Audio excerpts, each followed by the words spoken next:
Hello guys, welcome back to my new mini blog. তো কেমন আছো তোমরা সবাই? আর এই ব্লগটা হচ্ছে পয়লা বৈশাখের সকালবেলা, মানে আমার বার্থডে সকালবেলায়, যেটা সাডেনলি ঋত্বিকা বললো যে let's go on a brunch date. তো আমি আর ঋত্বিকা চলে গেছিলাম সকালবেলা ব্রেকফাস্ট প্ল্যাটার ট্রাই করতে, which was a pending thing on our bucket list. তো আমরা গেছিলাম সল্ট লেকের out and beyond cafe and বিস্ট্রোতে, which is by inside out. And এটা খুবই পপুলার, তোমরা সবাই জানো।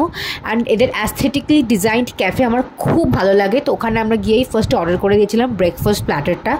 And along with that complimentary ছিল হচ্ছে কফি বা যে কোনো জুস বা drinks whichever you want to take. তো আমরা কফি নিয়েছিলাম, আমরা যদিও আরেকটা এক্সট্রা কফি অর্ডার করে নিয়েছিলাম। And but the platter was good, like it was very fresh and tasty, এবং ওটা বাই টু ইজিলি হয়ে যায়, but of course according to the appetite of any person.